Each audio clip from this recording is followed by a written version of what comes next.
Hello students, আজকে আমাদের কি তাহলে পিরিয়ডিক টেবিলের নেক্সট ক্লাস। আগের দিন আমরা পিরিয়ডিক টেবিলটাকে এসপিডিএফ এই চারটে ব্লকে ডিভাইড করেছিলাম।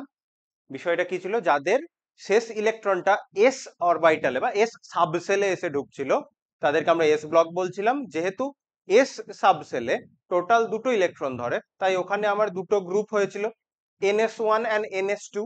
দেন আমাদের পিরিয়ডিক টেবিলের একদম রাইট সাইডে কি ছিল, এস ব্লকটা লেফট সাইডে ছিল, রাইট সাইডে আমার কি ছিল, পি ব্লক।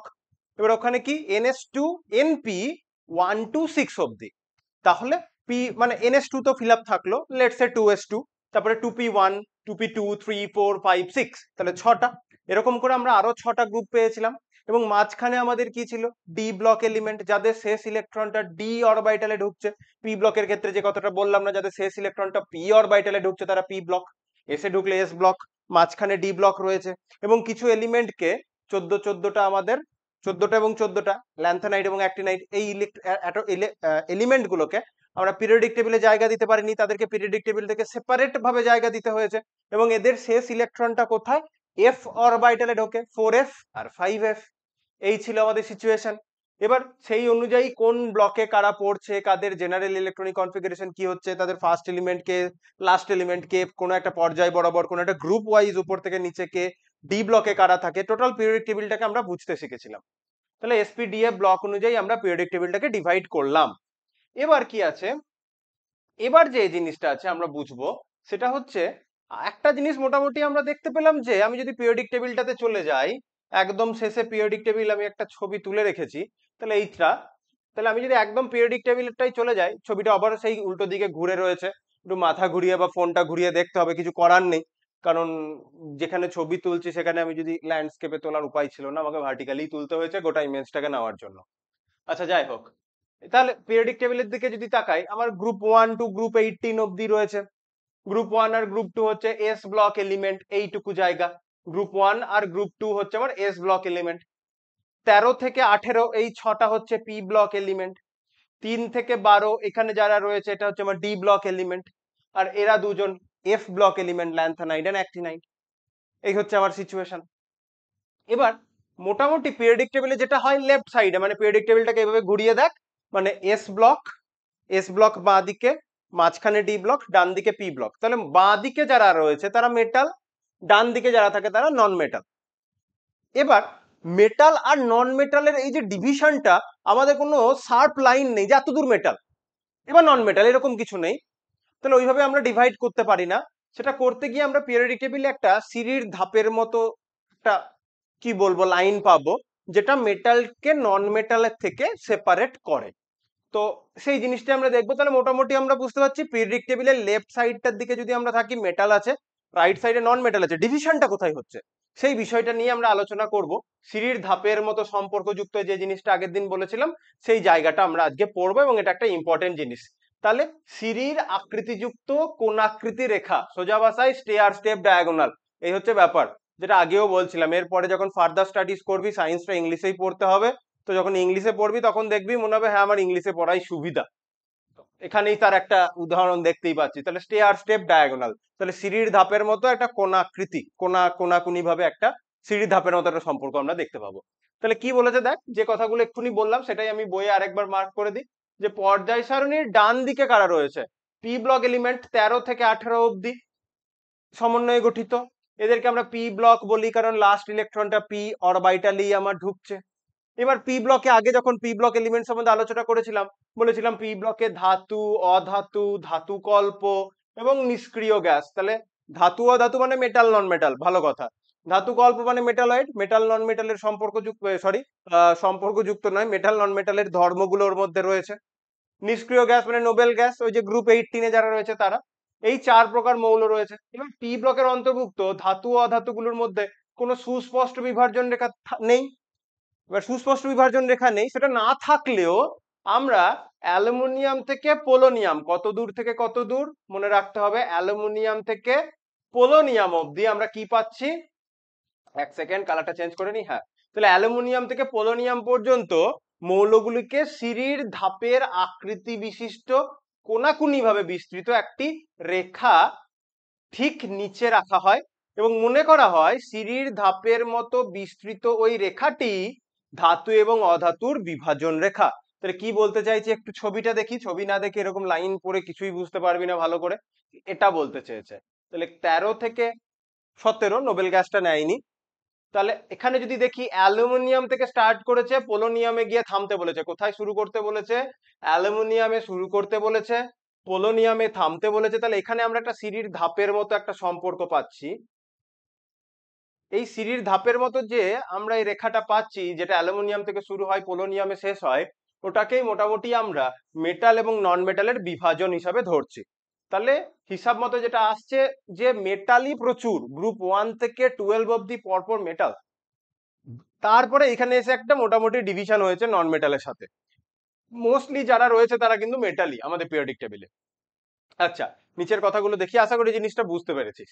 তাহলে এই যে বিভাজন রেখা, এই রেখাটিকেই আমরা স্টেয়ার স্টেপ ডায়াগোনাল বলি।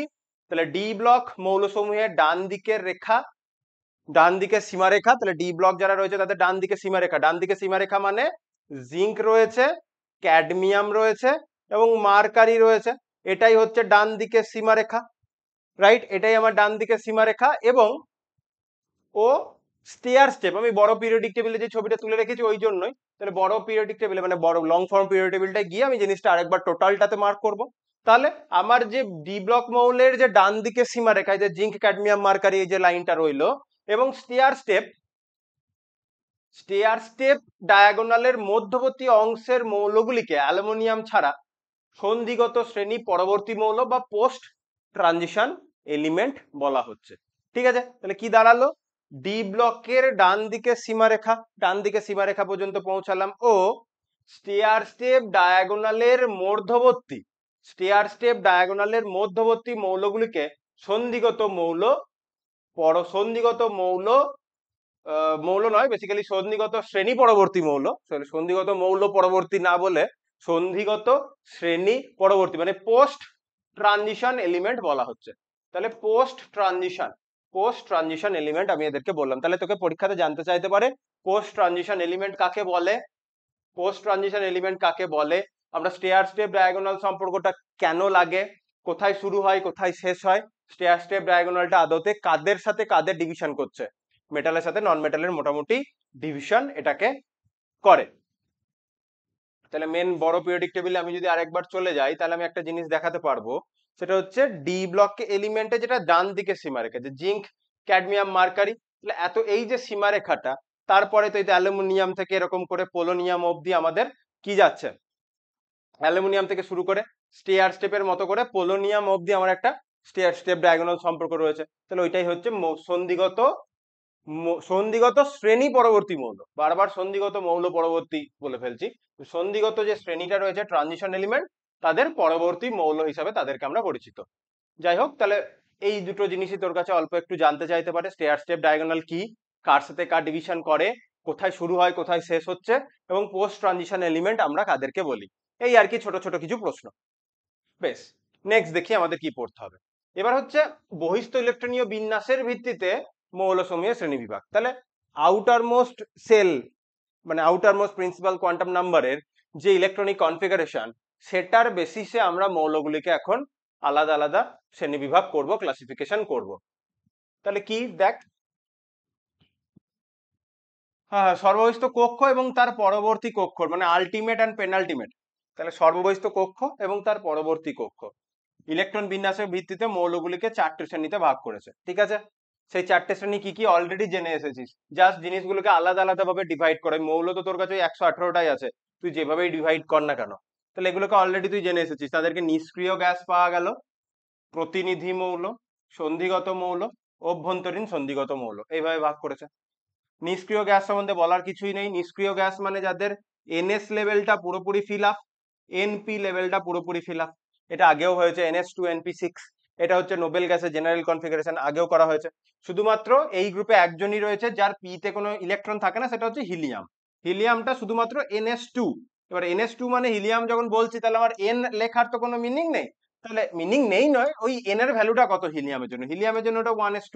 তাহলে শুধুমাত্র হিলিয়ামের জন্য কোনো পি অরবিটাল ইলেকট্রন থাকছে না, তবে হিলিয়াম ছাড়া বাকি যারা রয়েছে সবারই NH2 NP6। এইভাবে কনফিগারেশন যাবে, মানে 2s2 2p6 3s2 3p6 এইভাবে যেতে যেতে থাকবে। তাহলে এই বিভাগের মৌলগুলি সর্বস্থ কক্ষে এস এবং পি উপকক্ষে ইলেকট্রন দ্বারা পূর্ণ থাকে। এই যে জেনারেল কনফিগারেশন, এগুলো তো আগেও পড়ানো হয়েছে, অলরেডি জানিস, যা জানিস সেগুলোকেই বেস করে আবার নতুন ভাবে একটা শ্রেণীবিভাগ করা। তো আরেকবার করে বলে দিচ্ছি, স্কিপ করে গেলেও হতো, স্কিপ করে গেলে কিছু শিখতিস না এরকম কিছু নয়, জাস্ট পুরোনো জিনিসটার উপর আরেকটু ভালো করে গ্রিপ হয়ে যাবে, নতুন প্রথমবারের জন্য শিখছিস তো। এবং পিরিয়ডিক টেবিল এই চ্যাপ্টারটা পড়াটা একটু অনেকের কাছে একটু টিডিয়াস হয়ে যায়, অনেক ইনফরমেশন মনে রাখতে হয়, অনেক এলিমেন্ট মনে রাখতে হয়। তো যত বারবার পড়বি জিনিসপত্রগুলো একটু আয়ত্ত হবে ভালো করে।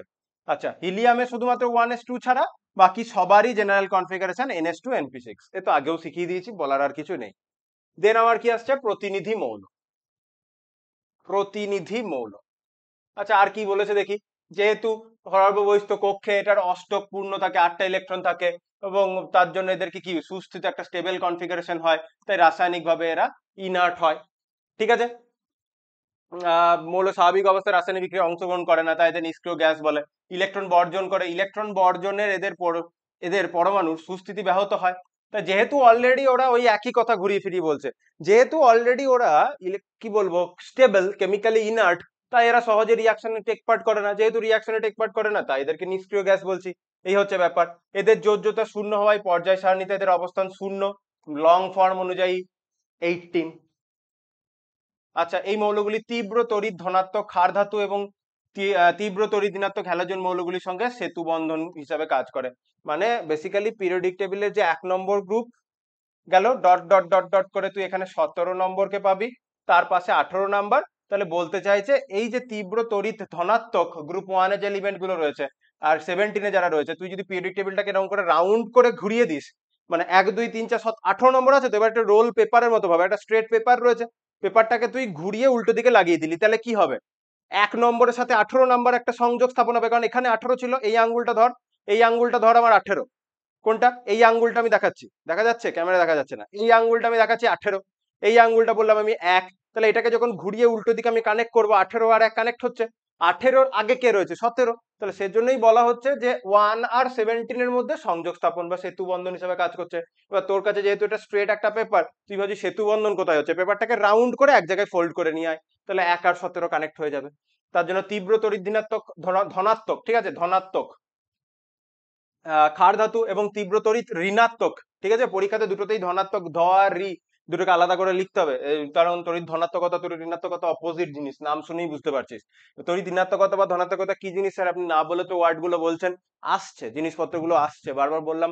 এই ইলেকট্রোনেগেটিভিটি মানে তড়িৎ ঋণাত্মকতা, ionization potential, electron gain, enthalpy, যে জিনিসপত্রগুলো রয়েছে মানে ইলেকট্রন অ্যাফিনিটি, এই জিনিসপত্রগুলোকে নিয়ে আমাদের ডিটেল আলোচনা করতে হবে। মেন ওই যে পর্যায়ভিত্তিক যে ধর্মগুলো নিয়ে আলোচনা করছি সেখানেই তো ঢুকিনি, এখন শুধুমাত্র পিরিয়ডিক টেবিল নিয়ে আলোচনা করছি, কিভাবে এলিমেন্ট গুলোকে আমরা সাজিয়েছি সেই বিষয়টাকে আয়ত্ত করার চেষ্টা করছি।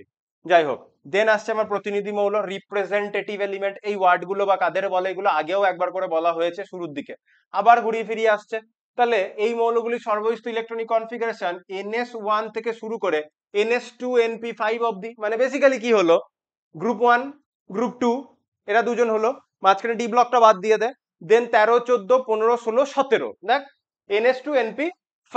এবার NS2 NP6 হয়ে গেলে এটা কি হয়ে যাবে, নোবেল গ্যাস বা নিষ্ক্রিয় গ্যাস, এটা তো পড়ে এলাম এক্ষুনি।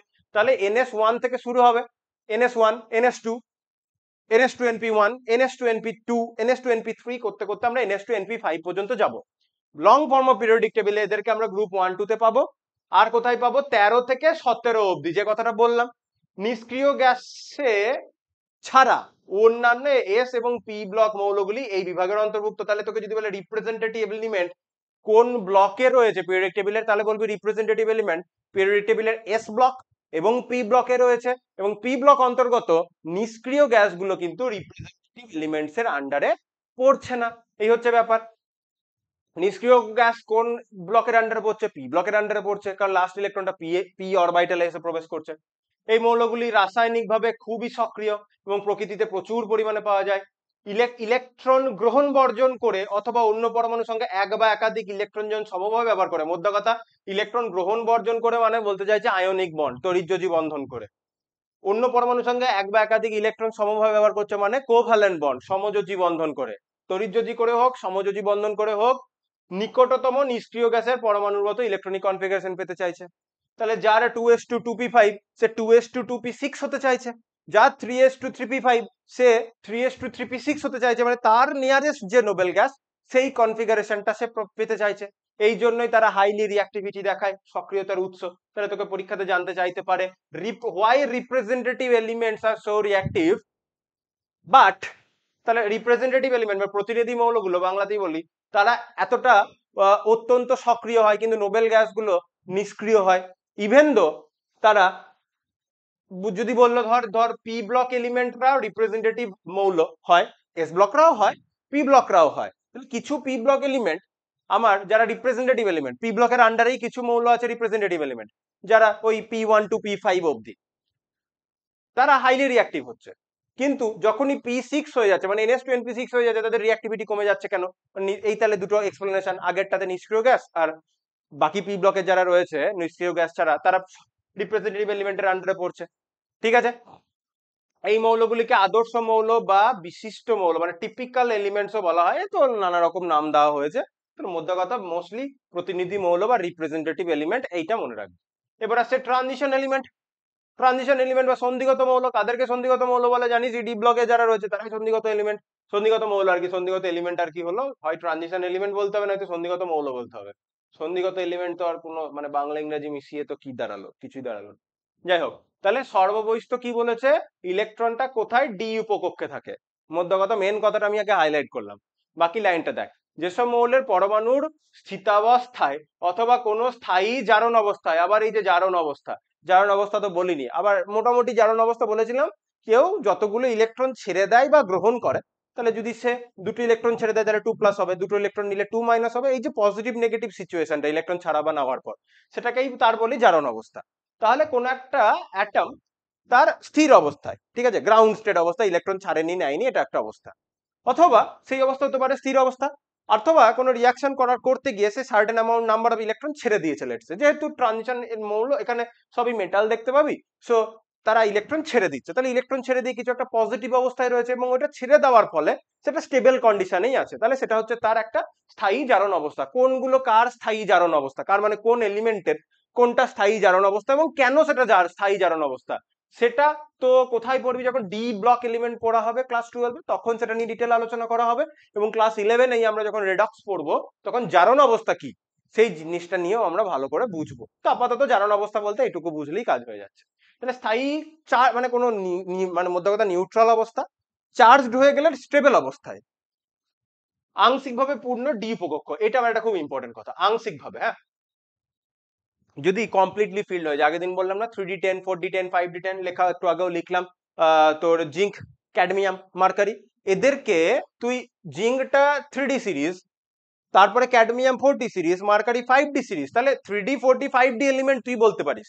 কিন্তু ডি অরবিটালটা কমপ্লিটলি ফিল্ড হয়ে গেলে তাদেরকে আমরা কিন্তু আর সন্ধিগত মৌল বা ট্রানজিশন এলিমেন্ট আমরা কিন্তু তাদেরকে বলতে পারছি না। এটা বারবার বারবার রিপিট করছি, ঠিক আছে? এইগুলো কিন্তু ভুল হয়ে যায়, কারণ ট্রানজিশন এলিমেন্ট মানেই তোর মাথায় চলবে ডি ব্লক, জিঙ্ক তো ডি ব্লকেই আছে, তাহলে বলে দাও ওটাকে ট্রানজিশন এলিমেন্ট নয়। কারণ ওটা ট্রানজিশন এলিমেন্টের ডেফিনেশনটা হচ্ছে ডি অরবিটালটাকে আংশিকলি আবার কি আংশিকভাবে পার্শিয়ালি ফিল আপ হয়ে থাকতে হবে। সো D9 অব্দি তোর কাছে আছে, D10 হয়ে গেলে মানে কমপ্লিটলি ফিল, ওদেরকে ধরতে পারবো না। এই কথাটা যতবারই সন্ধিগত মৌলের কথা আসে প্রতিবারই আমি বারবার রিপিট করি, মেন পরীক্ষায় যেন এটা মিস্টেক করিস না। যারা ক্লাসটা গোটাটা দেখছিস, একই কথা তারা দেখলে বুঝতে পারবি, একই কথা আমি বারবার বলছি, এটা একটা ইম্পর্টেন্ট কথা। আচ্ছা, তাদেরকে সন্ধিগত মৌল বলবো। আর সন্ধিগত মৌলের ডেফিনেশন আমি আর নতুন করে কি বলি, বারবারই বলে আসছি। এদের জেনারেল কনফিগারেশন আমরা জানি, n-1d, মানে মধ্য কথা ns লেভেলে 1 to 2 ইলেকট্রন থাকে, আর তার রেসপেক্টে n-1d তে 1 to 10 ইলেকট্রন থাকে। ঠিক আছে, কপার AgAu ডি উপকক্ষ ইলেকট্রন দ্বারা পরিপূর্ণ D10 থাকা সত্ত্বেও এদেরকে সন্ধিগত মৌল হিসেবে গণ্য করা হয়। একটু আগেই আবার বললাম যে যদি যদি কারোর ডি সম্পূর্ণ ভর্তি হয়ে যায়, তাদেরকে আমরা ট্রানজিশন এলিমেন্ট ধরতে পারবো না। তাহলে আবার আমি যদি ইলেকট্রনিক কনফিগারেশনের জায়গাতে যাই, আমি জিঙ্ক আর কপারকে পাশাপাশি রেখে আলোচনাটা করছি, ঠিক আছে? আরেকবার বলে দিই, অ্যাটমিক স্ট্রাকচারেরই ব্যাপার, তো আমি আরেকবার বলে দিই। তাহলে আমি যদি জিঙ্কের ইলেকট্রনিক কনফিগারেশন করি, তাহলে আর্গন মানে 3d6 of the electronic configuration লিখে নিলাম, 1:2 থেকে শুরু করে 3d6 অব্দি 18টা হলো। দেন আমরা কি জানি, ইলেকট্রনটা আগে 4s এ ফিল আপ হয়, ইলেকট্রনটা আগে 4s এ ফিল আপ হয়, দেন ইলেকট্রনটা 3d তে ফিল আপ হয়। তাহলে 4s এ দুটো ইলেকট্রন ঢুকবে, দেন ইলেকট্রন 3d তে যাবে। জিঙ্কের সব ফিল আপ, জিঙ্কের কি, জিঙ্কের 4s2 3d10। এবার আমি যদি এখানে কপার বলি, কপারের জিঙ্কের অ্যাটমিক নাম্বার হচ্ছে 30, তাই 30টা ইলেকট্রন ফিল আপ করলাম। কপারের অ্যাটমিক নাম্বার হচ্ছে 29, যদিও তুই বলবি অ্যাটমিক নাম্বারটা স্যার মাথায় লিখেছেন, ওখানে তো মাস নাম্বার লেখা, আমি যদিও মাথায় লিখতে চাইনি, ওটা রেসপেক্টে লিখতে চেয়েছিলাম। ঠিক আছে, কোনো কনফিউশন থাকবে না, আমি এখানে 30 লিখে দিই, যেখানে আমরা অ্যাটমিক নাম্বার লিখি। এবার তো কোনো আবার তাহলে তো কোনো অসুবিধা নেই। আচ্ছা 29, তাহলে আর্গান হলো। তাহলে এর ক্ষেত্রে কি হবে ইলেকট্রনটা, তো আমি যদি এখানে যেটা হয়, ইলেকট্রনটা হওয়া উচিত কি ছিল, এটা মুছেও আমার কোনো ব্যাপার নয়। ইলেকট্রনটা 29, আর্গন মানে আমি করলাম 18টা ইলেকট্রন ফিল আপ করলাম, 18টা ইলেকট্রন তো ফিল আপ হলো। তাহলে আমার এবার যা আউবাউ প্রিন্সিপাল অনুযায়ী আমার হওয়া উচিত ইলেকট্রনটা 4s এ ঢুকবে, তাহলে ইলেকট্রনটা বা বেসিক্যালি 4s2 3d9 হওয়া উচিত ছিল এই কনসেপ্ট অনুযায়ী। কিন্তু কি হয় কপারের ক্ষেত্রে, যদি আমি এটাই যেটা লিখেছি 4s2 3d9 এরকম হওয়া উচিত ছিল, এই কনফিগারেশনটা থাকা উচিত। এবার কপারের ক্ষেত্রে কি হয়, যে ফুল ফিল্ড আর হাফ ফিল্ড কনফিগারেশন গুলো বেশি স্টেবল হওয়ার জন্য 4s এর এই ইলেকট্রনটা 3d তে জাম্প করে, যার ফলে এই ইলেকট্রনিক বিন্যাসটা কি হয়ে যাবে, এটা 4s1 3d10 হয়ে যাবে। তাহলে জিঙ্ক এবং কপার দুটোর ক্ষেত্রেই আমি দেখতে পাচ্ছি যে আমার ডি এর সিচুয়েশন কি, দুটোর ক্ষেত্রেই দেখা যাচ্ছে ডি এর সিচুয়েশন ফুলফিল। কিন্তু যদি এস এর দিকে আমরা তাকাই, তাহলে দেখা যাবে একটাতে এস হচ্ছে 4s1 আর একটাতে এস হচ্ছে 4s2। বেসিক্যালি যদি হাফ ফিল ফুলফিল কনফিগারেশনের কথাটা আমি বাদ দিয়ে দিই, তাহলে হওয়া উচিত ছিল কপারের ক্ষেত্রে D9, মানে কমপ্লিটলি ফিল্ড হওয়ার কথা ছিল না, ফার্দার স্টেবিলিটির জন্য ওটা হচ্ছে। তাহলে যেহেতু জিঙ্কের ক্ষেত্রে যাই হয়ে যাক না কেন ইলেকট্রনিক কনফিগারেশনটা আমার হাফ ফিল ফুল ফিল ভাবতে হচ্ছে না, ডিটা ফুল ফিল্ডই হবে। এখানে মোর স্টেবল কনফিগারেশনের জন্য 4s থেকে ইলেকট্রনটা 3d তে যাচ্ছে, তো সেই কারণের জন্য ওটা একটা 3d9। তুই যদি ওইটা বাদ দিস 3d9 মানে সেই সেন্সে একটা আংশিক পূর্ণ একটা সিচুয়েশন আসতে পারতো। তাহলে সেই সেন্সে তুই কপারকে কমপ্লিটলি ফিল্ড ডি থাকা সত্ত্বেও ওটাকে তুই ট্রানজিশন এলিমেন্টের মধ্যেই ধরবি, কিন্তু জিঙ্ককে ধরবো না, কারণ জিঙ্কের সব ফিল্ড আপ হয়ে রয়েছে, এটাই বলেছে। কারণ কারণ এই মৌলগুলির অন্তত একটি স্থায়ী জারণ অবস্থায় ডি উপকক্ষ আংশিকভাবে পূর্ণ অবস্থায় থাকে, এটাই আমি বলতে চাইছিলাম। তাহলে 4s1 3d9 তো ওর তো কোনো একটা সিচুয়েশনে তুই ওটাকে 4s2 3d9 এর মতো তুই যদি ভাবিস, বা ওভাবে তুই যদি নাও ভাবিস, বেশি জটিলতা করতে চাইছি না। জিঙ্কের একটা স্টেবল অক্সিডেশন নাম্বার হচ্ছে জিঙ্ক, আমি যদি 2+ ভাবি, তুই যদি জিঙ্ক 2+ এর কনফিগারেশন ভাবিস, তাহলে আর্গন, এবং এই কথাটা বলেছিলাম ইলেকট্রনটা 4s থেকে যেমন আগে 4s এ যেমন আগে ঢোকে, ইলেকট্রনটা 4s থেকে বেরোয়ও আগে, তাহলে এর কনফিগারেশন হয়ে যাবে 3d10। তাহলে এই অবস্থাতেও স্যার ডিটা কমপ্লিটলি ফিল্ড। কিন্তু কপারের ক্ষেত্রে, কপার যদি আমি 2+ কে নিয়ে আলোচনা করি, তাহলে তার কনফিগারেশন হবে আর্গন, দেন ইলেকট্রনটা আগে, কপার 2+ দুটো ইলেকট্রন বেরোচ্ছে, তো ইলেকট্রনটা আগে 4s থেকে বেরোবে, 4s থেকে বেরোনোর পর ইলেকট্রনটা কোথা থেকে বেরোবে, 3d থেকে বেরোবে। তাহলে 4s থেকে একটা বেরোবে, 3d থেকে একটা বেরোবে, তাহলে এই কনফিগারেশনটা হয়ে যাবে 3d9। তাহলে এই স্টেবল জারণ অবস্থায় ওর কাছে কিন্তু একটা পার্শিয়ালি ফিল্ড বা আংশিকভাবে পূর্ণ ডি অরবিটাল রয়েছে। জিঙ্কের কাছে কিন্তু গ্রাউন্ড স্টেট বা স্টেবল অক্সিডেশন স্টেট কোনো সিচুয়েশনেই ওর কাছে কিন্তু পার্শিয়ালি ফিল্ড ডি অরবিটাল নেই, তাই কিন্তু আমরা জিঙ্ককে কি বলতে পারবো না, ট্রানজিশন এলিমেন্ট কোনো সিচুয়েশনেই বলতে পারবো না, কিন্তু কপারকে বলতে পারবো। তাহলে এটা একটা ইম্পর্টেন্ট জায়গা যে আমরা কপারকে কেন বলতে পারছি, ইভেন দো কপারের ডিটা কমপ্লিটলি ফিল্ড থাকছে। এবার যেটা হয়, আগেও বলা হয়েছে যে জিঙ্ক ক্যাডমিয়াম মার্কারিকে সন্ধিগত মৌল বলা যায় না, কারণ ভূমিস্তর অবস্থায় অথবা কোনো স্থায়ী জারণ অবস্থায় মৌলের n-1d উপকক্ষ ইলেকট্রন দ্বারা পরিপূর্ণ থাকে। যেমন জিঙ্কের ক্ষেত্রে দেখ, জিঙ্ক বা জিঙ্ক 2+, 3d10, ক্যাডমিয়াম 2+, 4d10। কিন্তু তুই যদি জিঙ্কের আগে কপার রয়েছে, কপারের যদি 4s1 3d10, কিন্তু কপার 2+ এ 3d9, এইদিকে এজি রয়েছে সিলভার, তো সিলভারের যদি আমি 2+ নিই তাহলে এক্ষেত্রে 4d9, আচ্ছা এদিকে আরেকটা রয়েছে, এর যদি এইচ জি দেখিস 2 প্লাসে 5 ডি, 2 প্লাসেও যা 5d10, এখানেও 5d10, তো সব সিচুয়েশনই কমপ্লিটলি ফিল্ড। ক্যাডমিয়ামের ক্ষেত্রেও তাই ছিল। এইউ এর যখন এমনি গ্রাউন্ড স্টেটে 5d10 থাকলেও এইউ 3+, অরিয়াম 3+ যখন নিচ্ছি 5d8, যখন যার যেটা স্টেবল অক্সিডেশন নাম্বার, সে কিন্তু কোনো না কোনো স্টেবল অক্সিডেশন সিচুয়েশনে পার্শিয়ালি ফিল্ড একটা ডি অরবিটাল দেখাচ্ছে। তাই এদেরকে, তাই এই যে এলিমেন্ট গুলো রয়েছে, এই এলিমেন্ট গুলোকে আমরা ট্রানজিশন এলিমেন্ট বলতে পারবো, যদিও তাদের গ্রাউন্ড স্টেটে ডিটা কমপ্লিটলি ফিল্ড ছিল। এই হচ্ছে ব্যাপার। বেশ, দেন আর কি আছে, চারটে সারি আছে, 3D, 4D, 5D and 6D। উপকক্ষগুলি electron দ্বারা আংশিকভাবে পূর্ণ হয়, যার ফলে এই চারটে সারির শুরু হয়, মানে লেফট টু রাইট। এই আর কি ব্যাপার। আর প্রথম সন্ধিগত সারি চতুর্থ পর্যায়ে অবস্থিত, এটা জানতে হবে। 3D লেখা রয়েছে বলে ওটাকে 3 নম্বর পর্যায়ে যেন না ভেবে ফেলি, 4 নম্বর পর্যায়ে, কারণ ওটা 4s2 তে আগে ইলেকট্রনটা ঢোকে। তাহলে outer most principal quantum number কিন্তু 4, তাহলে ওই জন্য ওটা 4, মানে 3-এর জন্য পর্যায় হচ্ছে 4, 4-এর জন্য 5, 6, 7, এবং আমরা জানি 7টাই পর্যায় থাকে আমাদের লং ফর্ম অফ পিরিয়ডিক টেবিলে, 7টাই পর্যায়। প্রতিটি সন্ধিগত শুরুতে, আচ্ছা 3 নম্বর গ্রুপ থেকে শুরু হয়, 12 নম্বরে শেষ হয়। আমি 3B বা 2B এরকম কথাগুলো আর পুরনো, মানে মেন্ডেলিফের পর্যায় সারণীর ওইসব পর্যায় সারণীর ওই নাম্বারিং গুলো বলছি না। আমরা এমনিতে কি হয়, এস ব্লক থাকে গ্রুপ 1 গ্রুপ 2, ডি ব্লক থাকে 3 থেকে 12 10টা, আর পি ব্লক থাকে 13 থেকে 18, এই আর কি ব্যাপার। তাহলে কি বললাম, 1 2 হচ্ছে এস ব্লক, 1 আর 2 হচ্ছে এস ব্লক, 1 আর 2 এস ব্লক, 3 to 12, 3 থেকে 12 পর্যন্ত আমার ডি ব্লক, আর 13 থেকে আমার 18 অব্দি পি ব্লক, আর এফ ব্লকটা তো পিরিয়ডিক টেবিলের বাইরেই রাখা হয়, তো ওটাকে নিয়ে তো আমার নতুন করে বলার কিছু নেই। আচ্ছা নেক্সট, এই জায়গাটা একটু মুছে দিই।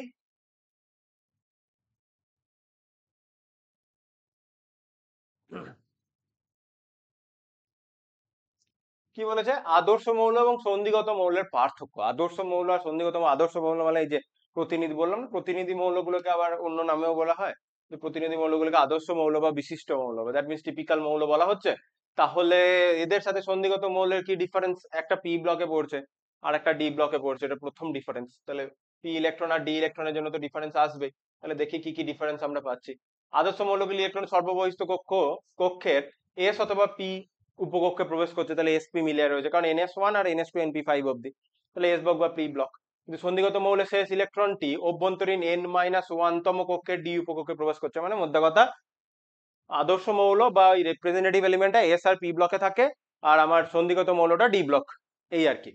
কোন পর্যায় বরাবর পরমাণু ক্রমাঙ্ক বৃদ্ধির সঙ্গে সঙ্গে আদর্শ মৌলগুলির আয়তন এগুলো আর এখানে আলাদা করে পড়ে কোনো মানে নেই, কারণ আমরা পিরিয়ডিক টেবিলে লেফট টু রাইটে পরমাণু ক্রমাঙ্ক বৃদ্ধির সঙ্গে সঙ্গে এদের পরমাণুর আয়তন বা ব্যাসার্ধ, এই চেঞ্জেসটা কি হয় সেই জিনিসটা আমরা এক্ষুনি অ্যাটমিক রেডাই পড়ার সময় পড়বো। তারপরের পয়েন্টে বলেছে বহু সংখ্যক জারক স্তর প্রদর্শন করে, কেন, সেই তখন আমরা অক্সিডেশন নাম্বারের যে ট্রেন্ড পড়বো, সেখানে দেখবো আদর্শ মৌলগুলি জটিল যৌগ গঠনের প্রবণতা খুব কম, অসম্পূর্ণ ডি অরবিটাল থাকায় সন্ধিগত মৌলগুলো ডি জটিল যৌগ বেশি পরিমাণে তৈরি করে।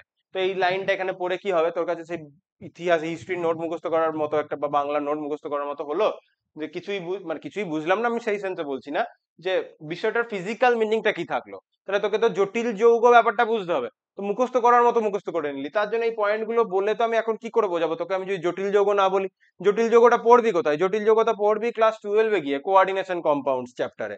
তখন গিয়ে দেখা যাবে যে, তখন গিয়ে দেখতে পাবি পি ব্লক মানে আদর্শ মৌল যারা, বা ওই প্রতিনিধি মৌল রিপ্রেজেন্টেটিভ এলিমেন্ট যারা, তারা জটিল যৌগ গঠন করে না। জটিল যৌগ যা গঠন করে আমার ডিএফ ব্লক মৌলগুলো যারা রয়েছে তারা।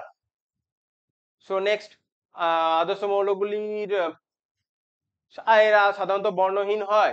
সন্ধিগত মৌলগুলো অধিকাংশ কালার প্রপার্টি দেখায়, স্বাভাবিক, ওদের যে ডি অরবিটাল গুলো রয়েছে, ডি অরবিটালে তাদের স্প্লিট হয়, ডি অরবিটাল গুলো ডিজেনারেট থেকে নন ডিজেনারেট হয়, ওখানে ইলেকট্রন গুলো জাম্প করে, সেই ইলেকট্রনিক জাম্পের জন্য কালার অ্যাবজর্ব করে, তার করসপন্ডিং কালারটা দেখায়, কমপ্লিমেন্টারি কালারটা দেখায়।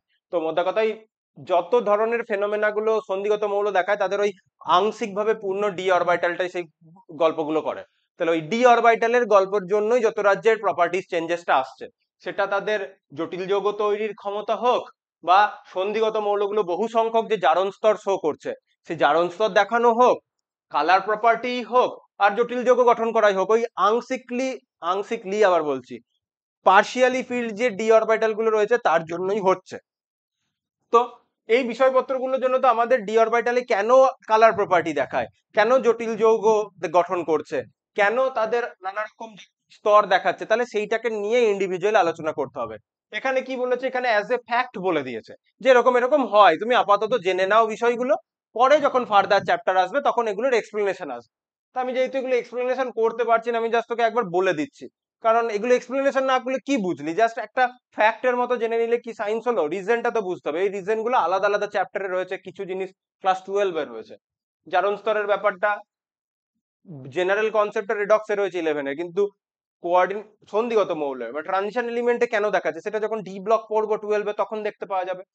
আর কি পরাচুম্বকীয় আদর্শ মৌলগুলি বেশিরভাগ অযুগ্ম ইলেকট্রন না থাকায় তিরস্চুম্বকীয় মানে ডায়াম্যাগনেটিক হয়, ওই যে প্যারাম্যাগনেটিক ডায়াম্যাগনেটিক কনসেপ্ট বলেছিলাম, যাদের ওই কোন একটা অরবিটালে সিঙ্গেল ইলেকট্রন পড়ে রয়েছে, অযুগ্ম ইলেকট্রন, ডাবলি আপ ডাউন ইলেকট্রন নেই, শুধু আপে আছে, তো সেটা হচ্ছে প্যারাম্যাগনেটিক। কিন্তু সেটা ডি ব্লক মধ্যে কথা সন্ধিগত মৌলটা বেশি প্যারাম্যাগনেটিক প্রপার্টি দেখাবে। আদর্শ মৌল মানে রিপ্রেজেন্টেটিভ এলিমেন্ট এস আর পি ব্লকে যারা থাকে তাদের ওরকম অযুগ্ম ইলেকট্রন না থাকায় মোস্ট অফ দ্য টাইম তারা ডায়াম্যাগনেটিক হয়। কোনো সিচুয়েশনে যে সিঙ্গেল ইলেকট্রন তৈরি করতে পারবে না এমন নয়, হয়ে যেতে পারে, কিন্তু মোস্ট অফ দ্য টাইমে কি থাকে, বেশিরভাগ বলেছে, ঠিক আছে, অলওয়েজ বলেনি এটা। বহু সংখ্যক সন্ধিগত মৌল এবং তাদের যৌগ অনুঘটক রূপে কাজ করে, ডি ব্লকে যারা রয়েছে না তারা প্রচুর ক্যাটালিস্ট হিসেবে তাদেরকে কাজ করানো যায়, মডার্ন সায়েন্সে ওদেরকে দিয়ে প্রচুর ক্যাটালাইটিক কাজ কারবার করানো হয়। So that's there's that. তো এই বিষয়গুলো, তো এই যে পয়েন্টগুলো রইলো, জটিল যৌগ হোক, কালার প্রপার্টি হোক, এর উপরের পয়েন্টে যে একাধিক নানা রকম জারণ অবস্থা দেখাচ্ছে, এই সব জিনিসপত্র আমাদের অন্য চ্যাপ্টারের মধ্যে ঢুকে রয়েছে, তাই এখানে বলতে একটু রেস্ট্রিকশন, এই আর কি ব্যাপার। তো এক্সপ্লেন করতে পারবো না এখন, ওইটা এক্সপ্লেন করতে গেলে এই পিরিয়ডিক টেবিল ছাড়িয়ে আমাকে অন্য জিনিস বলতে হবে যেগুলো তোদের এই সেমিস্টারে কোনো দরকারই পড়বে না। আর এই জিনিসটা তোর কাছে খুব সচরাচর তোর কাছে জানতে এগুলো চাইবেও না, জানার জিনিস জায়গা অন্য জায়গায় আছে, কারণ প্রিভিয়াস এর কোশ্চেন তো চ্যাপ্টারের শেষে করাবো, আমি ডাব্লিউবিজেইর বলছি না, তোদের ওয়েস্ট বেঙ্গল বোর্ডে যে কোশ্চেন 11-এ এসেছে, বইয়ের শেষে প্রিভিয়াস ইয়ার দেওয়া থাকে 5-6টা সাল, ওই 5-6টা সালের কোশ্চেন করাবো। ইনটেক্সট যে কোশ্চেন গুলো দেওয়া থাকে ছায়া প্রকাশনী, সেই কোশ্চেন গুলো দেখাবো, ওরকম টাইপের কোশ্চেন তো আদতে স্কুলে আসবে, তারপরে তো আমরা এন্ট্রান্স এক্সামে মানে ডাব্লিউবিজেইতে কেমন কোশ্চেন এসছে সেগুলো দেখবো, তবে গিয়ে ভালো করে বুঝবি। এবার কারা আসছে, এবার আসছে অভ্যন্তরীণ সন্ধিগত মৌল। তাহলে অভ্যন্তরীণ সন্ধিগত মৌল যদি আমরা দেখি, তাহলে কারা অভ্যন্তরীণ সন্ধিগত মৌল, মানে inner transition element. Inner transition element মানে যারা এ ব্লক নিয়ে কি, এল ব্লকে রয়েছে ল্যান্থানাইড আর অ্যাক্টিনাইড, ল্যান্থানাইড অ্যাক্টিনাইডে N-2F উপকক্ষকটা ফিল আপ হয়। তাহলে এর মৌলের জেনারেল কনফিগারেশন কি হয়, 4F। যদি ল্যান্থানাইডস এর জন্য বলি N-2 হচ্ছে, যেহেতু 6S টা পুরো কমপ্লিটলি ফিল থাকে, তাহলে NS2 N-1D তে 0-1 ইলেকট্রন থাকে, আর N-2F এ 0-1-2-4 14, তাহলে 4F 5D6S, আর এখানে কি থাকে 5F 6D7S, সেটা হয়ে যাচ্ছে অ্যাক্টিনাইডস। এই হচ্ছে ব্যাপার, এদেরকে পিরিয়ডিক টেবিলের বাইরে জায়গা দেওয়া হয়েছে। এ ব্লক উপর সাধারণ, যেহেতু এফ অরবিটালে ইলেকট্রন ধারণ ক্ষমতা 14টা, তাহলে ল্যান্থানাইড অ্যাক্টিনাইড উভয়ই 14টা করে ইলেকট্রন রয়েছে, মানে টোটালে 28টা থাকছে। এবং এই ইনফরমেশনটা প্রতিবার এই ইনার ট্রানজিশন বা এ ব্লক এলিমেন্ট বা অ্যাক্টিনাইডস এর কথা এলে এই ইনফরমেশনটা প্রতিবার ওরা ইনক্লুড করে, যে অ্যাক্টিনাইডস যারা রয়েছে প্রতিটা এলিমেন্টই তেজস্ক্রিয়, প্রতিটা এলিমেন্টই তেজস্ক্রিয়, ঠিক আছে, ইউরেনিয়াম অবধি, যে প্রথম তিনটে অ্যাক্টিনাইডস এর প্রথম তিনটে যে এলিমেন্ট ইউরেনিয়াম অবধি তাদেরকে নেচারে পাওয়া যায়, তারপরে যে বাকি তিনটে রইলো, বাকি তিনটে কেন বলছি, এই তিনটেকে ছেড়ে দিয়ে যে বাকিগুলো রইলো 14-3, মানে বাকি যে 11টা এলিমেন্ট রইলো তারা সমস্তটাই ম্যান মেড, ল্যাবরেটরি মেড, ওদেরকে আমরা ইউরেনিয়ামোত্তর মৌল বলি। ইউরেনিয়ামোত্তর মৌলগুলো নোমেনক্লেচারের জন্য আমাদের একটা রুল পড়তে হয়, বা ওটা মাঝে মধ্যে এন্ট্রান্সে চলে আসে, বলতে কোথায় গেল, ল্যান্থানাইড সংকোচনের কথাতে তো আসবো, ওই জিনিসটা আমি আগে শিখিয়ে দিতে চাইছি, এই জিনিসটা যে ইউরেনিয়ামোত্তর মৌলের আইইউপ্যাক নোমেনক্লেচার কেমন করে করব, ল্যান্থানাইড কন্ট্রাকশন বা ল্যান্থানাইড সংকোচনের ব্যাপারটাই তো আসছি, ইউরেনিয়ামোত্তর কথাটা যেই বললাম এই জিনিসটা আগে শিখিয়ে নেবো, এই জিনিসটা মাঝে মধ্যে এন্ট্রান্সে আসে, তো সেই পার্সপেক্টিভে মোটামুটি জিনিসটাকে তুই ইম্পর্টেন্ট ধরতে পারিস। স্কুলের পরীক্ষাতে 1 নাম্বারের কোশ্চেন আসতে পারে, এমসিকিউ আসতে পারে, ঠিক আছে, খুব সিম্পল জিনিস, সেটা হচ্ছে যে কি করা হয়, কতগুলো যে ডিজিট, সেই ডিজিট গুলোকে আমরা কিছু ওয়ার্ড দিয়ে ডিনোট করে দিই, কারণ যে ইউরেনিয়ামোত্তর যে এলিমেন্ট গুলো রয়েছে, ইউরেনিয়ামোত্তর মৌলের আইইউপ্যাক নোমেনক্লেচার আইইউপিএসসি থ্রু তো কি হয় যে যে এলিমেন্টটা আবিষ্কার হলো তার কিছু একটা যে নাম দেওয়া হবে এলিমেন্টটা, সেটাকে তো গোটা ওয়ার্ল্ডে সমস্ত সায়েন্টিফিক কমিউনিটিতে সেই নামটাকে অ্যাকসেপ্ট করতে হবে। যে কোনো একটা দেশ একটা নাম দিয়ে দিল, আমেরিকা একটা নাম দিয়ে দিল, রাশিয়া একটা নাম দিয়ে দিল, অন্য একটা দেশ অন্য একটা নাম দিয়ে দিল, তাহলে একটা এলিমেন্টের তিনটে নাম চলছে, কনফিউশন হবে। তাহলে সমস্ত সায়েন্টিফিক কমিউনিটি একটা নামে কি বলবো উপনীত হওয়ার আগে একটা জেনারেল নাম তাকে দিতে হবে, ঠিক আছে? তাহলে সেই নামটা আমরা কিভাবে দেব? তাহলে সেইটা দেওয়ার কি কি রুল রয়েছে? খুব সিম্পল একটা জিনিস, কতগুলো ওয়ার্ডের একটা করে, মানে কতগুলো ডিজিটের জন্য এক একটা করে ওয়ার্ড আছে, সেই ওয়ার্ড গুলো আমরা শিখে নিই। এই এই টেবিলটা করলেই হয়ে যাচ্ছে, এর থেকে সোজা জিনিস আর হয় না। জিরো হলে বলবো নীল, তার অ্যাব্রিভিয়েশন হবে এন। ওয়ান হলে হবে ইউএন, আন হবে ইউ। দুই হলে হবে বাই, হবে বি। তিন হলে ট্রাই, টি দিয়ে লিখবো। চার হলে কোয়াড, কিউ প্রথম ওয়ার্ডটা, এটা আমি বলছি না। পাঁচ হলে পেন্ট, ছয় হলে হেক্স, সাত হলে সেপ, আট আট হলে অক্ট, নয় হলে এন। এই হলো ব্যাপার। এবার নোমেনক্লেচারে কি হবে? যেমন আমি যদি 101 থেকে স্টার্ট করি, 101-এ কি আছে? 101, ওয়ানের সূচক শব্দ কি? আন। তাহলে ওয়ানের জন্য আন, 101 101, তাহলে আন। জিরোর জন্য কি আছে? নীল, তাহলে আন প্লাস নীল আবার এক, তাহলে আন প্লাস নীল প্লাস আন হলো। এবং এটা মৌলের মতো নাম দিতে হবে, তাহলে কি হয়ে গেল দেখ, আন, আমি এক এক করে মার্ক করি, দেখ উপরে উঠে গেছে, ঠিক আছে, কোনো অসুবিধা নেই। আন, নীল, আন হলো, শেষে আই ইউ এম, ইয়াম লেগে গেল। তাহলে আন নীল আনিয়াম হয়ে গেল মৌলটার নাম। এবং ওটা সূচক কি হবে? 101। তাহলে ইউএন, ইউএন আন এর জন্য আমরা ইউ ওয়ার্ডটা ইউজ করি, প্রথম লেটারটা ক্যাপিটাল করে দিলাম। শূন্যর জন্য হচ্ছে নীল, তার জন্য এন ইউজ করলাম, আর এর জন্য আবার ইউ, তাহলে ইউএন ইউ হয়ে গেল। সেম ওয়েতে আমি যদি চলে আসি 108-এ, যদি চলে এলাম 108-এ আছে দেখ এক, তাহলে একের জন্য প্রথমে কি বসবে? আন, তাহলে একের জন্য প্রথমে বসিয়ে দেওয়া হলো আন। জিরোর জন্য বসলো নীল, আটের জন্য বললো অক্ট, তাহলে আন নীল অক্টিয়াম। দেখ আন নীল অক্টিয়াম। আর সংকেত কি হবে? এখান থেকে নেবো ইউ, এখান থেকে নেবো এন, এখান থেকে নেবো ও, দেখ ইউএনও হয়ে গেল। 112-তে গেলে কি হবে? আন আন বাই, তাহলে আন আন বাইয়াম হয়ে গেল। ইউ ইউ বি নেবো, ইউ ইউ বি তার সংকেত হয়ে গেল। পরে তার নামগুলো তো দেখ, এই নামগুলো তার তো পরে দেওয়াই হয়েছে, ঠিক আছে? তাহলে জেনারেল নাম তো তার এগুলো হলোই, ঠিক আছে? আর আইইউপ্যাক গৃহীত জেনারেল তাদের চিহ্ন এরকম কালো। তাহলে যেটা 101তম মেন্ডেলিনিয়াম, মেন্ডেলিভিয়াম সরি এমডি, নিওবিলিয়াম হলো এনও, লরেন্সিয়াম হয়ে গেল এল আর, এমনি করে রাদারফোর্ডিয়াম হয়ে গেল আর এফ। তাহলে রাদারফোর্ডিয়ামের নাম তো তাহলে 104-এ, তাহলে আন নীল কোয়াড, আন নীল কোয়াডিয়াম হয়ে গেল, তাহলে ইউএন কিউ। তাহলে এই জিনিসগুলো তোকে পরীক্ষাতে, এই যে স্ট্রাকচার, এই জিনিসটা তোকে পরীক্ষাতে করতে দেয়। ওইগুলো তো আমরা যখন এফ ব্লক এলিমেন্ট করব, পরপর পরপর এলিমেন্টগুলোর নাম এবং কার কততম অ্যাটমিক নাম্বার তোকে জানতে হবে। কারণ ডব্লিউবিজেতে কি করে, কোনো একটা এলিমেন্ট নেবে এফ ব্লক থেকে, তার একটা চার্জ সিচুয়েশন দেবে, দিয়ে বলবে এই চার্জ সিচুয়েশনে তার আউটার মোস্ট অরবিটালে বা এফ অরবিটালে কটা ইলেকট্রন রয়েছে, এরকম প্রশ্ন তোকে করে দেবে। তো সেই জন্য তো এলিমেন্ট গুলোর নাম আমাদের পরপর তো মুখস্থ করতে হবে, সেটা যখন এফ ব্লক পড়বো ক্লাস 12-এ তখন দেখা যাবে। এখন আমরা সিম্পল জিনিস নিয়ে আলোচনা করলাম। তাহলে এইটা একটা ইম্পর্টেন্ট জায়গা ছিল, যেটা কিন্তু তোর পরীক্ষাতে চলে আসতেই পারে। এইটুকুই জিনিস, বড় জিনিস কিছু নেই। এখানে দেখ 118 অব্দি করা রয়েছে, তারপরে তো পিরিয়ড টেবিলটা আছে।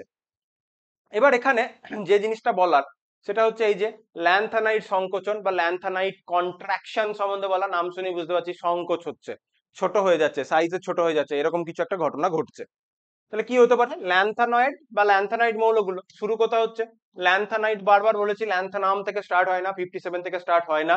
শুরু কোথায়? সিরিয়াম থেকে লুটেশিয়াম অব্দি। ক্ষেত্রে লক্ষ্য করা যায় পর্যায় বরাবর পারমাণবিক সংখ্যা বৃদ্ধির সঙ্গে সঙ্গে পারমাণবিক পারমাণবিক এবং আয়নীয় 3+ আয়নগুলোর, মানে Ce3+, মানে এই যে যে 14টা ল্যান্থানাইড রয়েছে সবারই আউটার মোস্ট অরবিট থেকে তুই 3টে করে ইলেকট্রনকে বার করে দিলি, তাহলে যে আয়নটা তৈরি হবে, তাহলে গ্রাউন্ড স্টেটে শুধুমাত্র যে আয়নটা রয়েছে বা এলিমেন্টটা, সরি আয়নটা না এলিমেন্টটা রয়েছে সেটা তো রইলই। মানে ধর সিরিয়াম, তাহলে সিরিয়াম, সিরিয়াম থেকে 3টে ইলেকট্রন বার করে দিলি, সিরিয়াম 3+ হলো। তাহলে এই সিচুয়েশনে ব্যাসার্ধ ক্রমশ কমতে থাকে, যদিও আয়নীয় ব্যাসার্ধের হ্রাস পারমাণবিক ব্যাসার্ধের হ্রাসের অপেক্ষা অধিক নিয়মিত। নিয়মিত মানে লিনিয়ারলি বাড়ছে বা কমছে, বেসিক্যালি এখানে কমছে, তাহলে লিনিয়ারলি কমছে। নিয়মিত মানে লিনিয়ারলি এই ছড়াচ্ছে না কম, মানে যদি কমে তাহলে কমার একটা ট্রেন্ড মেনটেন থাকছে। অনিয়মিত মানে এরকম এরকম ওঠানামা করছে, ভ্যালুগুলো এরকম করে ওঠানামা করছে। নিয়মিত মানে একটা রেগুলার অ্যারেঞ্জ রয়েছে, এটা বলতে চেয়েছে নিয়মিত এবং অনিয়মিত মানে। মানে একটা ইন্টারভেলটা ঠিকঠাক আছে, এটার পর এটা কমছে, সার্টেন ইন্টারভেলে কমছে। ইন্টারভেলটা অলওয়েজ সার্টেন থাকে না, তবে কমছে। কমছে হঠাৎ করে বেড়ে গেল দিয়ে আবার কমছে, এই জিনিসপত্রগুলো বলছে অনিয়মিত।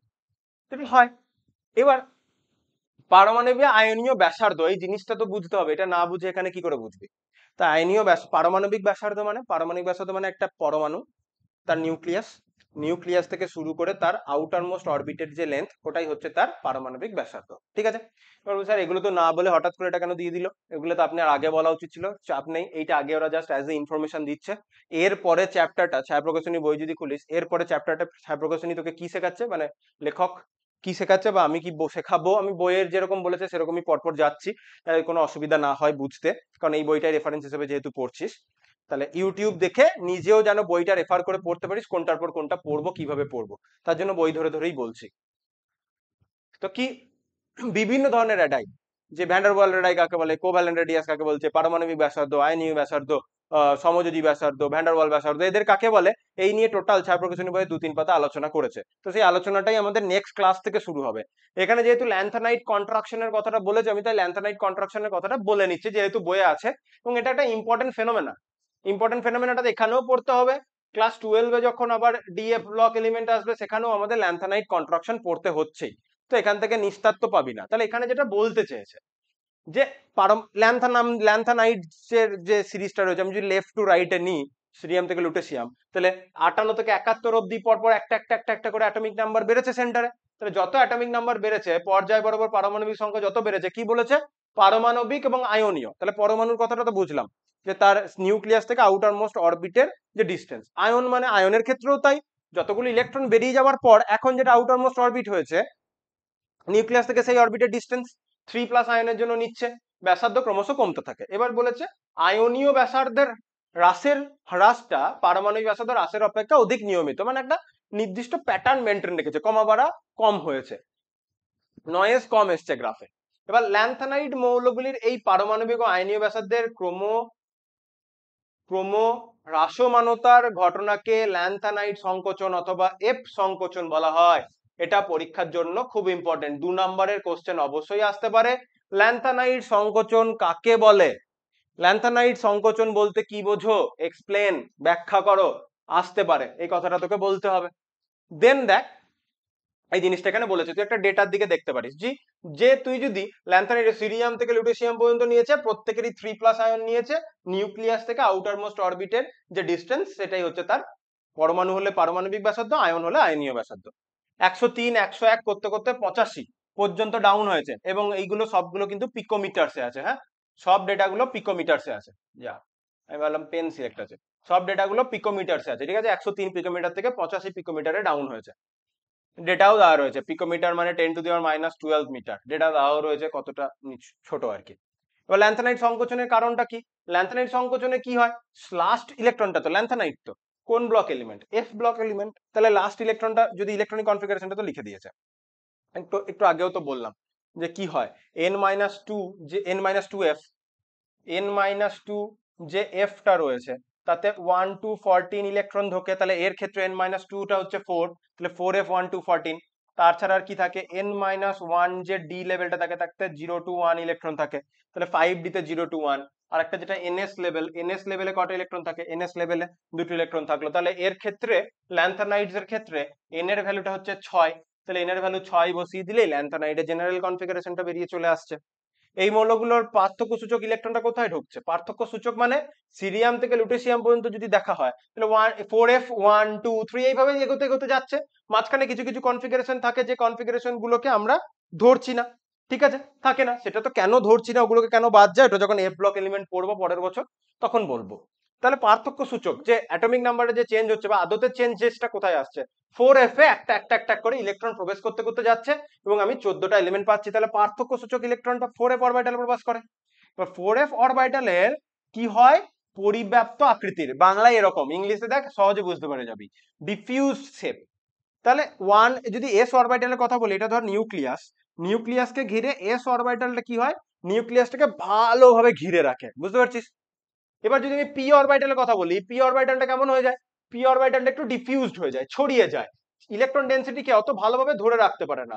পি অরবিটালটা এরকম করে ছড়িয়ে যায়, ডি অরবিটালটা আরো ছড়িয়ে যায়, এফ অরবিটালটা আরো ছড়িয়ে যাচ্ছে, মানে ইলেকট্রন ডেন্সিটিটা নিউক্লিয়াসের আশেপাশে বেশ ভালোভাবে বা আটোসাটো ভাবে, আমি যদি বাংলা ভাষায় ভেঙে বলার চেষ্টা করি, তাহলে ইলেকট্রনগুলো নিউক্লিয়াসের আশেপাশে কোন আটোসাটো ভাবে আটকে বা বাইন্ডেড অবস্থায় নেই। এস অরবিটালের ক্ষেত্রে যতটা বাইন্ডেড অবস্থায় রয়েছে, নিউক্লিয়াস আশেপাশে খুব আটোসাটো ভাবে ইলেকট্রনটা রয়েছে, এফ এর ক্ষেত্রে সেটা পাচ্ছে না, কারণ এফ অরবিটাল গুলো ডিফিউজ শেপ। তাহলে এই জন্য ইলেকট্রনগুলোর অরবিটালের ইলেকট্রনগুলোর আবরণী প্রভাব বা শিল্ডিং ইফেক্ট খুবই কম, এটা নিয়েই আলোচনা করব। শিল্ডিং ইফেক্ট কি, খুব ইম্পর্টেন্ট জিনিস। তাহলে এখানে জাস্ট শিল্ডিং ইফেক্ট এর জন্যই ঘটনাটা হচ্ছে, লাস্ট ডিফারেন্সিয়েটিং যে ইলেকট্রনটা সেটা 4f এ ঢুকছে, 4f এ ইলেকট্রনটা ঢুকছে 4f অরবিটাল খুব ডিফিউজ থাকে, ছড়িয়ে থাকে, তাই 4f অরবিটালের আবরণী প্রভাব বা শিল্ডিং ইফেক্ট খুব কম। শিল্ডিং ইফেক্ট কি জিনিস, এই শিল্ডিং ইফেক্ট নিয়ে আলোচনা করব। শিল্ডিং ইফেক্ট নিয়ে আলোচনা করলে যারা ভবিষ্যতে যেই অ্যাডভান্স দিবি তাদের জন্য স্ল্যাটার্স রুল পড়তে হবে। তারা কি পড়বি? তারা এরপরে স্ল্যাটার্স রুল পড়বি। যেই অ্যাডভান্সের জন্য স্ল্যাটার্স রুল খুব ইম্পর্টেন্ট। স্ল্যাটার্স রুলটা বলতে পারিস বিএসসি ফার্স্ট ইয়ারেও আমাদেরকে স্ল্যাটার্স রুল শেখায়, যেই অ্যাডভান্সও স্ল্যাটার্স রুলস আছে। যারা বিটেক পড়বি ফার্স্ট সেম, কারো সেকেন্ড সেমে যে কেমিস্ট্রি আসবে সেখানেও স্ল্যাটার্স রুল খুব ইম্পর্টেন্ট ম্যাকআউটের আন্ডারে। তো যাই হোক, এই জিনিসটা নিয়ে আলোচনা করব আজকের এই ক্লাসে। আমি just as a fact shielding effect খুব কম হয় কথাটা বলছি। শিল্ডিং ইফেক্ট মানে নিউক্লিয়াসের চার্জকে ঘিরে রাখার যে ক্ষমতাটা, ঠিক আছে? যে নিউক্লিয়াস প্রোটন রয়েছে পজিটিভ চার্জ, তাকে যে এস অরবিটাল প্রথমে 1s চার্জটাকে ঘিরে রাখে, তারপর তো 2s আছে আবার চার্জটাকে ঘিরছে। তাহলে এই যে আবরণী প্রভাবটা, কোন একটা অরবিটাল যদি নিউক্লিয়াসকে ভালোভাবে ঘিরে না রাখতে পারে, ইলেকট্রনগুলো যদি চারিদিকে ছড়িয়ে থাকে, তাহলে কি হবে? নিউক্লিয়াসের চার্জটাকে সে ভালোভাবে ঘিরতে পারবে না, স্ক্রিন করতে পারবে না। ওইটাইকেই আমরা বেসিক্যালি আবরণী প্রভাব বলছি। এইটুকু নয়, আমি আরো ডিটেলে আলোচনা করব বিষয়টা নিয়ে, আসছে। এখন জাস্ট অ্যাজ এ ফ্যাক্ট দেখ যে এফ অরবিটাল ইলেকট্রনগুলো অনেকটা ছড়িয়ে থাকে বলে ভালোভাবে সিল্ড করতে পারে না।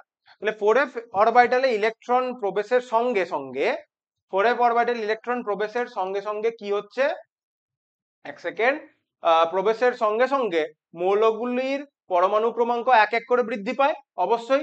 4f1 তখন আমার 58, তাহলে এখানে 58, 59 এবং 4f এ একটা একটা করে ইলেকট্রন বাড়তে বাড়তে যাচ্ছে। তাহলে 4f এ যত একটা একটা করে ইলেকট্রন বাড়ছে, পরমাণু ক্রমাঙ্ক এক এক করে বাড়তে বাড়তে যাচ্ছে, তাহলে সেন্টারে প্রোটনটা বাড়ছে। বৃদ্ধি পেলেও 4f ইলেকট্রনগুলির আবরণী প্রভাব বিশেষ বৃদ্ধি পাচ্ছে না, কারণ ইলেকট্রনটা সেন্টারে একটা একটা করে প্রোটন তো বাড়ছে, কিন্তু ইলেকট্রনটা তো সবার জন্য সেই 4f এই অ্যাড হচ্ছে। তাহলে নিউক্লিয়াস থেকে এতটা ডিস্টেন্স, এর জন্য 4f1, 4f2, 3, 4, তাহলে নিউক্লিয়াস থেকে তো 4f অরবিটালের ডিস্টেন্সটা সেম। তাহলে প্রত্যেকের ইলেকট্রনটা 4f এই ঢুকছে, তাহলে প্রত্যেকের জন্য কিন্তু আবরণী প্রভাবের ভ্যালুটা কিন্তু চেঞ্জ হচ্ছে না, কারণ সবাই সেম এফ এ ঢুকছে, 4f এই ঢুকছে। সেন্টারে প্রোটনটা এবার বেড়ে বেড়ে যাচ্ছে একটা একটা করে, তাহলে আবরণী প্রভাবটা খুব একটা বাড়ছে না। এর ফলে সর্ববহিস্থ কক্ষের ইলেকট্রনগুলির উপর অধিক সংখ্যক প্রোটন, তাহলে কি হচ্ছে, এখানে ধর আগে 58, তাহলে সেন্টারে 58টা প্রোটন, 58টা প্রোটন টোটাল 58টা ইলেকট্রনকে আকর্ষণ করছে। তার মধ্যে কিছু সংখ্যক 58টা ইলেকট্রনই তো আর 4f এ নেই। তাহলে ধর 4f1, প্রথমে ধর 4f1, তাহলে 4f এ একটা ইলেকট্রন আছে, সেন্টারে 58টা প্রোটন। সেন্টারে 59টা যখন প্রোটন হলো, 4f এ লেটস সে দুটো প্রোটন আছে, কিন্তু ইলেকট্রনটা আগে তো 4f এ ছিল, এখনো 4f এ, তাহলে নিউক্লিয়াস থেকে সেম ডিস্টেন্সে ইলেকট্রনটা রয়েছে। এবার সেন্টারে প্রোটন বেড়ে যাওয়ার জন্য এখন ওই 4f ইলেকট্রনটাকে অনেক জোরে টেনে ফেলে। তাহলে 4f এর ইলেকট্রনটাকে যদি নিউক্লিয়াসের দিকে বেশি জোরে টেনে নেয়, প্রোটন সমন্বিত নিউক্লিয়াস আকর্ষণ ক্রমান্বয়ে বৃদ্ধি পায় এবং পারমাণবিক এবং আয়নীয় ব্যাসার্ধ ক্রমান্বয়ে হ্রাস পেতে থাকে।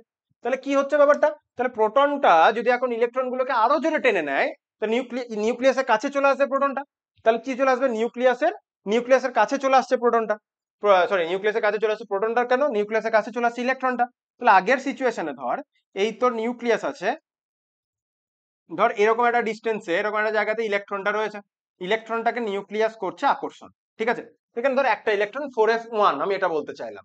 এবার ধর সেম সিচুয়েশন, এবার কি হবে, ধর আমি সেম সাইজেই করলাম। এবার ধর এখানে 4f2, দুটো ইলেকট্রনকে আমি রাখলাম, হ্যাঁ। এবার সেন্টারে আগে এখানে ছিল 58টা ইলেকট্রন, এখন হয়ে গেল 59টা ইলেকট্রন। ইলেকট্রন কেন বলছি, 58টা প্রোটন, এখন 59টা প্রোটন, একটা প্রোটন বেড়ে গেল। তুই বলি সাথে সাথে তো ইলেকট্রনও বেরোচ্ছে, তাতে অসুবিধা কোথায়? কিন্তু ইলেকট্রনটা এর ক্ষেত্রেও যখন 4f অরবিটালে ঢুকছে, এর ক্ষেত্রেও 4f অরবিটালে ঢুকছে, তাহলে নিউক্লিয়াস থেকে 4f অরবিটালই তো ঢুকছে, তাহলে আবরণী প্রভাবের তো কিছু চেঞ্জ হচ্ছে না। এর ক্ষেত্রেও 4f স্ক্রিন করছে, এখানেও 4f স্ক্রিন করছে, তাহলে স্ক্রিনিং ইফেক্টটা চেঞ্জ হচ্ছে না, বা সিল্ডিং ইফেক্টটা চেঞ্জ হচ্ছে না। সিল্ডিং ইফেক্ট নিয়ে আলোচনা করব। তাহলে ওই অপোজিংটা চেঞ্জ হচ্ছে না, তাহলে প্রোটন বেড়ে যাওয়ার জন্য এখন ইলেকট্রনটাকে ও আরো জোরে আকর্ষণ করছে নিজের দিকে। যখন আরো জোরে আকর্ষণ করছে, তাহলে সেই সিচুয়েশনে কি হচ্ছে, ইলেকট্রন গুলো কিছুটা নিউক্লিয়াসের কাছে চলে আসছে।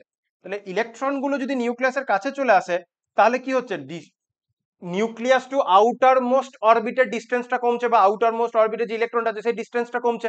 সেই ডিস্টেন্সটা যদি কমে যায়, তাহলে আমি কি বলবো, র্যাডাই কমে যাচ্ছে। অ্যাটম হলে অ্যাটমিক র্যাডাই, মানে পারমাণবিক ব্যাসার্ধ, আয়ন হলে আয়নীয় ব্যাসার্ধ কমে যাচ্ছে। বেসিক্যালি নিউক্লিয়াস থেকে আউটার মোস্ট অরবিটের যে ডিস্টেন্স, আউটার মোস্ট অরবিটে কে আছে, ইলেকট্রনই আছে। তো নিউক্লিয়াসটা ইলেকট্রনটিকে আকর্ষণ করছে। এবার নিউক্লিয়াসটা যদি ইলেকট্রনটাকে জোরে আকর্ষণ করে, নিউক্লিয়াসের কাছে চলে আসবে ইলেকট্রনটা। ইলেকট্রনটা কাছে আসছে মানে অরবিটের সাইজটাও ছোট হচ্ছে। অরবিটের সাইজ যেই ছোট হচ্ছে, বা অরবিটালের সাইজ যেই ছোট হচ্ছে, নিউক্লিয়াস টু আউটার মোস্ট অরবিটের ডিস্টেন্স কমে যাচ্ছে, রেডাইটাও কমে যাচ্ছে। এই কারণে ল্যান্থানাইট কন্ট্রাকশন হচ্ছে। আশা করি আমার কথাটা বুঝতে পারছিস। যদি না বুঝতে পারিস কমেন্ট কর, নাম্বার দেওয়া আসছে স্ক্রিনে দেখতে পাচ্ছিস। ভালো করে পড়তে পারি, এখন হয়তো লাল কালার জন্য পড়তে পারছিস না, এবার আমার জামাটার জন্য পড়তে পারবি। এই নাম্বার আছে, সেখানে গ্রুপ আছে, হোয়াটসঅ্যাপ গ্রুপ, মানে ভিডিও ডেসক্রিপশন বক্সে হোয়াটসঅ্যাপ গ্রুপ আছে, ওখানে যা গ্রুপে মেসেজ কর, স্যারদের পার্সোনালি মেসেজ কর, যেখানে অসুবিধা থাকবে জিজ্ঞেস কর। ঠিক আছে? আর এই অ্যাটমিক র্যাডাই আর সিলিং ইফেক্ট নিয়ে তো আমি নেক্সট ক্লাসে কথা বলবোই, বা নেক্সট ক্লাসে মানে যে ক্লাসে টপিকটা আসছে স্ক্রিনিং ইফেক্ট বা সিলিং ইফেক্ট কথাটা, সেখানে তো বলবোই, এবং অ্যাটমিক র্যাডাই নিয়েই পরের ক্লাস থেকে আমাদের আলোচনাটা শুরু হবে। সো চিন্তার কিছু নেই, এখানে তো জাস্ট কিছু জিনিসপত্র অ্যাজ এ ফ্যাক্ট বললাম। তো সেই জিনিসপত্রগুলোর রিজনটা আমাদের কাছে ধীরে ধীরে ক্লিয়ার হবে যত আমরা ফার্দার কেমিস্ট্রিটা পড়তে থাকবো। এখানে তো কিছু করার নেই, কিছু কিছু কিছু কিছু ইনফরমেশন তোকে দিয়ে বেরিয়ে গেছে। ঠিক আছে? কিছু কিছু ইনফরমেশন তোকে বলে দিয়ে চলে গেছে, তার রিজনটা এত তাড়াতাড়ি দেওয়া সম্ভব হয়নি, সবে তো 3টে চ্যাপ্টার পড়ছি, এখন তো অনেক চ্যাপ্টার আমাদের পড়া বাকি। আচ্ছা ঠিক আছে, তাহলে আজকের ক্লাসে এতটাই থাকলো, বাকিতে আমরা নেক্সট ক্লাসে আলোচনা করব।